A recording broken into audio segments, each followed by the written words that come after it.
वे Janaki television से अपने सब गोटा के स्वागत करी छी।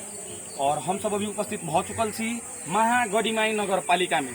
और अठाम के निवर्तमान मेयर उपेंद्र यादव जी फेरू से निर्वाचित भेलखिन 2079 के चुनाव में और नवनिर्वाचित भक अखिनती अई गांव पालिका के प्रमुख छथिन। और अही क्रम में हम हुनका से जुड़ल छी, हुनका से जुड़ कर हुनका से बातचीत करब कि वास्तव में विगत के 5 साल में की सब केलखिन और आब वाला 5 साल जे आब अपन कार्यभार लेलखिन और फेरू से निर्वाचित केलखिन अठाम महागढ़ीमाई नगर पालिका के जनता ऐसा पहिलबाजी में उनका 6000 समथिंग मत भेट क अठाम निर्वाचित भेल रहलखिन और अबाजी 9000 कुछ मत से निर्वाचित भेलखिन। मेयर साहब जोरे जुड़ल छी, उनका स्वागत कर छी। स्वागत छी आपके जानकी टेलीविजन। धन्यवाद।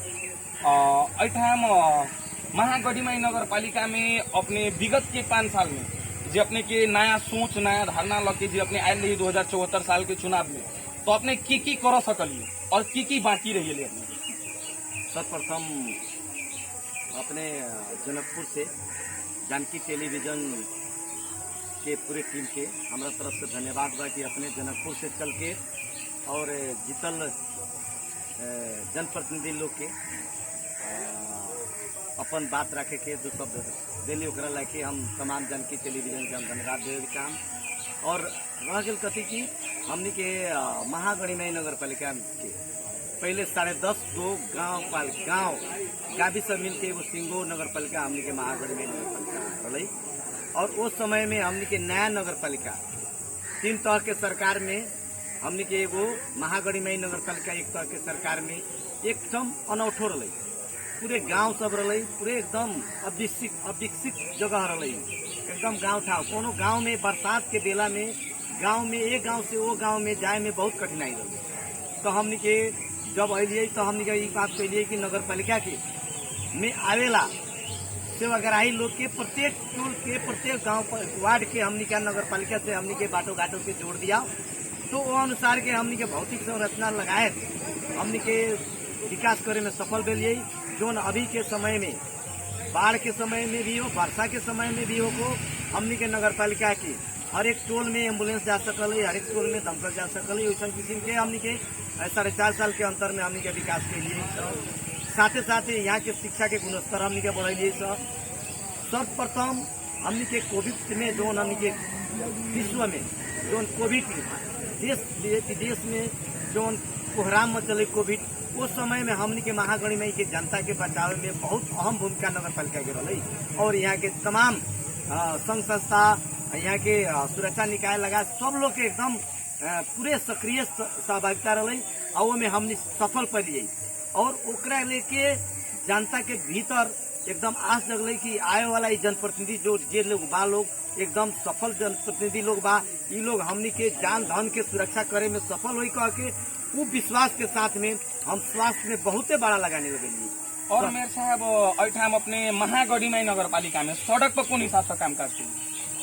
अब अपने के सड़क से पहले हम कहनी भौतिक संरचना के तहत हमनी के हरेक बाटो घाटो हरेक नगर पालिका के हमनी के भौतिक संरचना लगभग 99% हमनी के अभी सफल कर दिल बड़ी। सब बाटो घाटो निर्माण हो चुकल बाटे।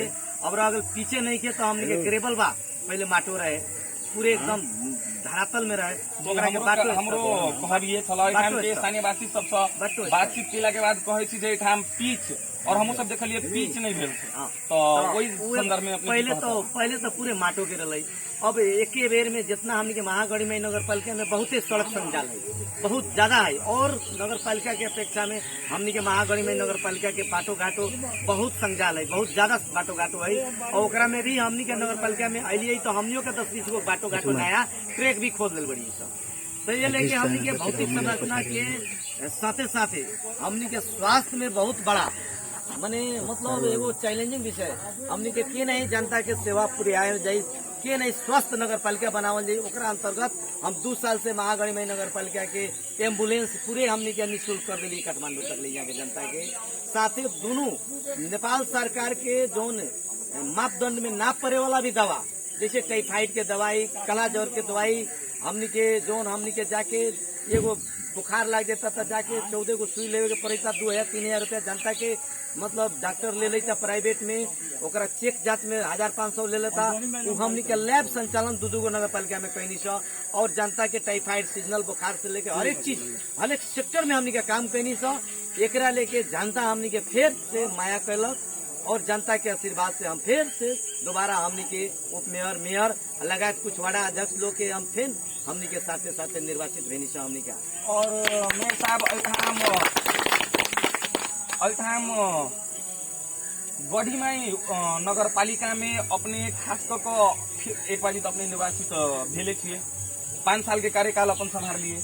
आप जे फेरू 2079 के चुनाव में जो अपनी उम्मीदवारी दिली और आप निर्वाचित होके भी अपने चले अठान के स्थानीय वासी अपने पर विश्वास कर अपने के मतदान कर अपने के निर्वाचित करे किया। आप अपने के की नया सोच की नया धारणा रहे स्थानीय वासी अठान के जनता के लागी उनका सबके की सुविधा देते अगर अपने के फेरू से निर्वाचित कर रहे? सोच से ज्यादा जनता के सोच से ज्यादा हमने के ऊपर उठे, जे जनता के सोच रहे उससे ज्यादा उठ के हमने क्या पहले भी काम कैले बनी सा, और अपनी भी काम करम कह के जनता के पूरे विश्वास बा। कहे कि हमने क्या ये पाली हमने कथी कहनी कि कोरोना महामारी में देश विदेश सब में रोजगार गुमावल लोग की हमने के रोजगार के सृजना देम, वही से ही उहे संदर्भ में हमने के घोषणा पत्र में रहे कि हमने के अपनी महागणिमाई नगर पालिका में भौतिक पूर्वाधार के विकास करते हुए और साथे साथे रोड नाला भौतिक निर्माण तो होते रही, मगर हमनी के जोन व्यक्ति के तुच्छा खाएला नहीं के जोन व्यक्ति के घर में मतलब बैठ के यही नहीं ताश खेलता घूमता वैसा लोग के रोजगार के नहीं सृजना देम, अपन नगर पालिका के अर्थतंत्र के नहीं बरियार करम, वो पर महागणिमाई नगर पालिका पर काम करता। हम पहले से पहले शपथ ग्रहण हमनी के लेनी और नगर पालिका में कार्यभार संभाल ली। हम वो में लिख दिल बानी कि आउदो नगर सभा 79-80 के नगर सभा में हमनी के बजट विनियोजन करें, एक घर एक रोजगार के हमनी का बजट विनियोजन करम कह के हमनी का पहल का हमार निर्णय बा। और उसके साथे साथे देश विदेश के अर्थतंत्र में जो धाका पड़ल बा एकरा लेके बेरोजगारी समस्या बा, तो जे युवा लोग विदेशे जाए के रोजगार अथी करता, बहुत युवा लोग गांव घर में काम ना करे के चाहे ओकरा विदेशे जाए के अथी बा। तो हमारे एगो साथी बा राकेश कुशवाहा जे आज 25-30 बरस से मलेशिया में रहेला, ओकर बहुत व्यापार बा, उस सारा काम छोड़ के हमरा के चुनाव में जितावेला आयल और एजेंडा एगो लेके आयल कि विदेश में जाएला फ्री टिकट फ्री वीसा। हम निःशुल्क यहाँ के महागणिमाई नगर पालिका के 2 नंबर क्षेत्र के वासी लोग के 12 जिला वासी लोग के 10,000 युवा लोग के हमनी का मलेशिया ले जाए फ्री वीसा फ्री टिकट में, जो 50,000 से ज्यादा के मंथली होता रही फ्री, कोनो किस्म के शुल्क ना लगी, कोनो किस्म के दलाल के ना पकड़े के पड़ी। ओकरा संदर्भ में अभी 600 युवा के और 1 हफ्ता के भीतर में 600 युवा के हमनी के सेलेक्ट करके 600 युवा हमनी के 1 महीना के भीतर हमनी के मलेशिया में जा रहा अभी। और मेयर साहब अठाम महागणिमाई नगर पालिका एगो पर्यटकीय क्षेत्र बन सके छले, अखिन की जे विश्व प्रसिद्ध अपना सबके गढ़ीमाई मंदिर छे एठाम, वही में एठाम के स्थानीय वासी और कुछ एठाम के जे रह वाला मंदिर के आसपास के व्यक्ति सब छे उनकर सबके कहब छे और हमहू सब गेल छलिए तो देखलिए ओठाम फुहर व्यवस्थापन नहीं भेल छे, मंदिर के परिवर्तन नहीं भेल छे, वही हिसाब से मंदिर में जे एगो सौंदर्यकरण होइक चाहिए तही हिसाब के कोनो चीज नहीं भेल छे विगत में। आप फेरू सब अपने निर्वाचित भकैली, आप कौन हिसाब से देख अभी अपने के मंदिर के विषय में हम कथी कहे के चाहम। 4 साल पहला गढ़ीमाई मंदिर में भक्तजन सब के संख्या 100 से 200 रहे पर डे। आज देखी हमनी के प्रत्येक दिन गढ़ीमाई में भक्तजन के संख्या कम से कम 1000 से 5000 बा। यहाँ भक्तजन के अथी करे वाला दर्शन करे वाली रह गल कथी कि जौन चीज होए के चाहिए उतना गढ़ीमाई में ना भेल बा। तो ओकर कारण एक बार राजनीतिक कारण बा। गढ़ीमाई विकास समिति और नगर पालिका 2 गो दल के भेला के चलते वो में आपसी समझदारी हमनी के बारम्बार समझदारी करे के चाहनी, माने आपसी समझदारी ना भेला के चलते गढ़ीमाई में जौन विकास होए के चाहिए वो अनुसार के नहीं के भेल, वो हम भी मनन करतानी। और अगर नाना तरीके वहाँ विकास जब हो रहा बा, सूर्य मंदिर बनल बा, पोखरी सौंदर्यकरण हो रहा बा, वो में नाना तरीके 3-3 बेर तिहार में मुदा करे के कानूनी मतलब पेचरा धरे के एगो राजनीतिक हिसाब से एलंग मने क्लब्स करी, यहाँ रोका करी, यहाँ के विकास रोका करी कह के मतलब यहाँ के विपक्षी दल के नेता लोग हमनी पर बारम्बार षड्यंत्र के पूर्वक यहाँ हमनी के विकास ना होको कह के वैसन किस्म के बारम्बार मतलब षड्यंत्र भेल बा, ओकर प्रमाणित भी बा। और अब कोनो किस्म के मेयर साहब अगर एकर विषय में हम कहते ओकरा कोनो किस्म के बाधा अड़चन हुई ओमे अब महागढ़ीमाई नगर पालिका रोकाए वाला नहीं के एक होरो हिसाब से महागढ़ीमाई नगर पालिका और गढ़ीमाई के विकास के खातिर हमनी के रात दिन एक कर देम। यहाँ के भक्तजन के सुरक्षा के खातिर, यहाँ के भक्तजन के सहानुभूति के खातिर, यहाँ के भक्तजन के हर एक हिसाब के सुख सुविधा यहाँ महागढ़ीमाई नगर पालिका गढ़ीमाई दर्शन करे आए वाला भक्तजन के हर एक हिसाब किताब के सुख सुविधा मिली करके हम आए वाला दिन के हम प्रतिबद्धता साथ करे तनी। हम पहले भी कहले बानी, अब तो हमारा 2 साल से बेसी अब हमनी के नेपाली कांग्रेस के एजेंडा बा, हमनी के विधान में भी बा और पार्टी के विधान में बा कि ना बा उ अलग बात बा। हमनी के नेपाली कांग्रेस में 2 टर्म मेयर रही, ओकरा मतलब मेयर में ना लड़े के पड़ी। हम ऐसा करके जान कि नेपाली कांग्रेस के आउदो दिन में नेपाली कांग्रेस के सिंगो पार्टी के नाम रोशन हुई, उपेंद्र यादव के नाम हुई। ऐसा किस्म से हमरा पहले भी कोनो किस्म के लोभ लालच ना रहे, आज भी नहीं के हम अपन कोनो किस्म के पर परिवार घर में नहीं के हम अपने के सोच अपने के धारणा कोन हिसाब से अठाम के जे महागढ़ीमाई मंदिर छे अठाम के ओइ के कोन हिसाब से अपने के सोच बनल छे जे ओइ के कोन हिसाब से परिवर्तन कैल जा सके छे। कैला कि अपना सबके ई महागढ़ीमाई नगर जे महागढ़ीमाई मंदिर छे विश्व प्रसिद्ध मंदिर छे और विश्व के लगभग बहुत एहन देश छे जैठाम से एठाम आदमी सब घूमो अबै छे पर उनकर सब उ सब एठाम से निराशा भ क जाय छे। मंदिर त छे, मंदिर में शक्ति भी छे, ओठाम मानल मन्नत पूरा होय छे पर सौंदर्यकरण ओठाम के नहीं भेल छे। तो अपने के कोन हिसाब से करबे? सही बात है। एने गढ़ीमाई के एगो गुरु योजना बनल है, गढ़ीमाई मंदिर विकास गुरु योजना, ओकरा तहत बहुत किस्म के बात है। ओकरा तहत में पहिलका हमन के एजेंडा है गढ़ीमाई के जितना जमीन है ओकर सीमांकन कर देवे। पहले गढ़ीमाई के जितना जगह है ओकर हमन के सीमांकन करबई आ सीमांकन करके गढ़ीमाई के अंदर हमनी के पोखरी सौंदर्यकरण से लेके गढ़ीमाई के समीप में जगह ना है तो जगह व्यवस्थापन करे के हमनी के काम है। जगह हमनी के लीज में लेवे पड़ते जनता से, चाहे जगह हमनी के खरीद करे के पड़ते। हमनी के यहाँ मतलब एगो मतलब व्यवस्थित पार्क हमनी के बनावे के सोचे, जो गढ़ीमाई के भीतर जे लोग अतई उ लोग कम से कम 4 घंटा 5 घंटा वो पार्क में घूमते, घूमे में समय लग जाते 4-5 घंटा वो पार्क में। ऐसा भव्य रूप के पार्क हमनी के बनावे के मने हमनी के गढ़ीमाई सोचे तो दिन भर वो में पार्क में ही लोग सवेरे आवे तो सांझ ओकरा पार्क हो जाए। हर एक चीज, हर एक सुख सुविधा के भीतर वो पार्क में रही। हर एक चीज, होटल से लेके हर एक चीज, खाए पिए से लेके नाश्ता करे से लेके हर एक चीज, खेल कूद मनोरंजन से लेके हर एक चीज वो पार्क के भीतर रहता है। स्विमिंग पूल से लेके हर एक चीज व्यवस्थित पार्क रहता है। वो हमार पहले भी हमार सोच रहा मैंने बीच में कुछ राजनीतिक गतिविधि से हमरा के उतना आगाड़ी ना बढ़े दिले और 3 तरह के सरकार, 3 रंगिया सरकार हो गए, हमरा के सपोर्ट ना कर प्रदेश के सरकार अलग, केंद्र के सरकार अलग, स्थानीय सरकार अलग, मंदिर व्यवस्थापन समिति अलग। अभी 4 किस्म के हमनी के हो गई सर। एकरा लेके हमनी के बहुते गढ़ीमाई के विकास, अगर गढ़ीमाई के हमरा दिल में 1% बेईमानिस्ता नहीं के गढ़ीमाई माता ला, हमरा अगर 1% बेईमानिस्ता रही तो गढ़ीमाई माता के आशीर्वाद हमरा पर फेंसे ना पड़ी। हम ही बात करें और मैं साहब हमरा सबके पास अब समय सीमा से बहुत कम है। अपने सब लास्ट में अंत में हम सब एक अंतिम प्रश्न पूछब कि आप अपने निर्वाचित हो गए, अपने के प्रमुख प्राथमिकता 5टा एठाम जे नगर पालिका की अपने सबसे पहल प्राथमिकता द के जे 5टा काज करबे से कौन काज रहते? एगो तो पहल का बात कथी बा कि हमनी के महागढ़ीमाई नगर पालिका में शिक्षा के गुणस्तर पहले से भी वृद्धि भेल है और फैन से हमनी के प्राथमिकता रहते महागढ़ीमाई नगर पालिका के 42 को सामुदायिक विद्यालय में हमनी के पूरे अपन शक्ति लगा देवे के कि यहाँ के गुणस्तर प्राइवेट विद्यालय के बच्चा सब निकल के हमनी के विद्यालय में पढ़ो कह के वैसन किस्म के वातावरण एक एजेंडा है।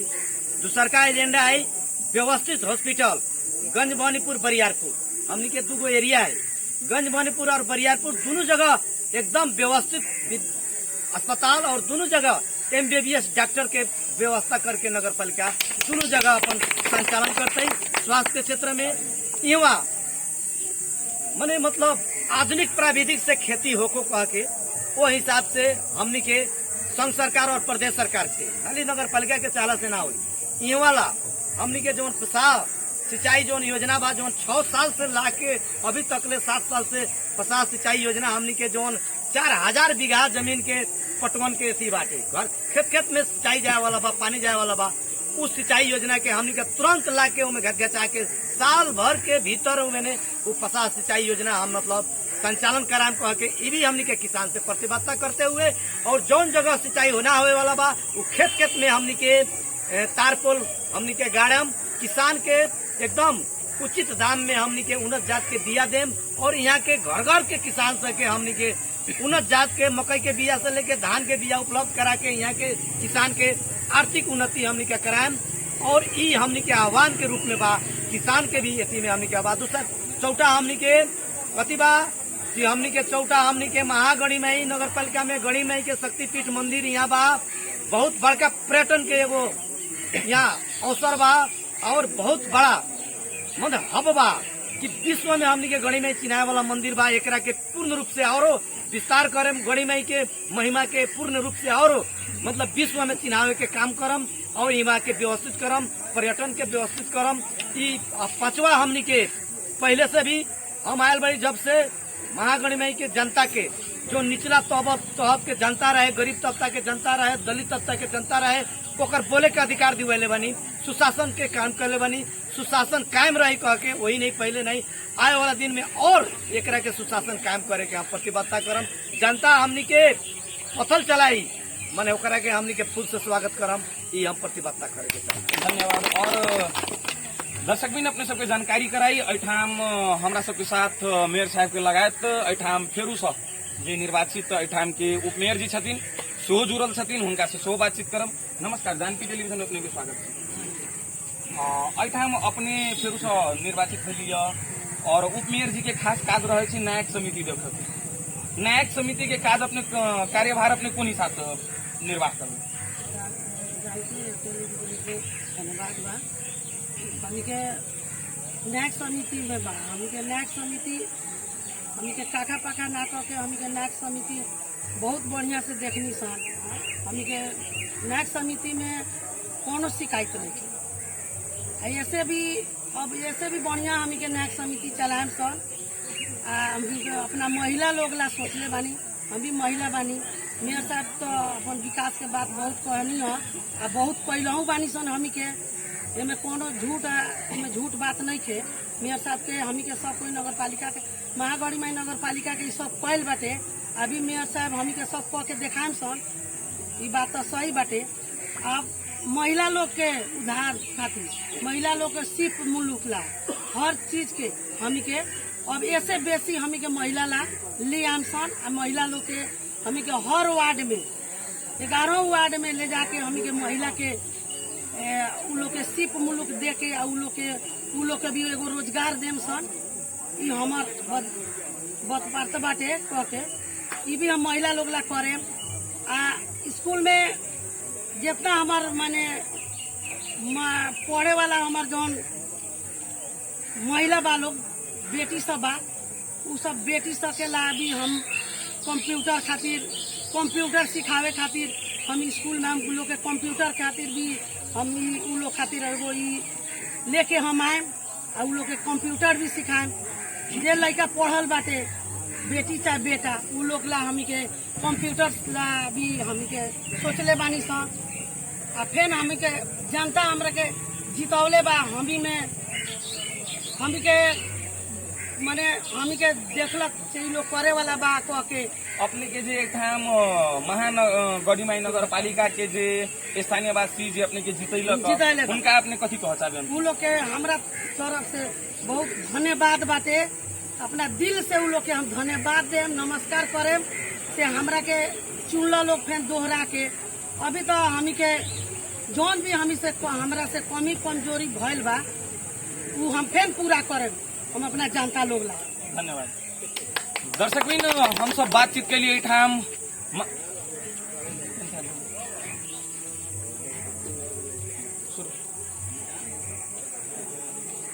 दर्शक बिन हम सब बातचीत के लिए ठाम महागणिमई नगर पालिका के मेयर निवर्तमान मेयर जे ऐसे पहले भी विगत के 5 साल ऐठाम उप महागणिमई नगर पालिका में निर्वाचित भक अपन कार्यभार संभाले छथिन और फेरू से निर्वाचित भके एलखिन हुनका से बातचीत कैली और एठाम के जे उपमेयर जी छथिन निर्वाचित भके एलखिन हुनका से सेहो बातचीत कैली और आप फेरू से हम सब नया अपडेट लक जानकी टेलीविजन के पूरा टीम दोसर जगह फेरू से उपस्थित भकर दोसर पालिका में पालिका विशेष कार्यक्रम लक अपने सबके बीच में उपस्थित होबे करब। तब तक के लेल हम विशाल कुमार दुबे कैमरामैन दिवाकर के साथ विदा चाहै छी। नमस्कार।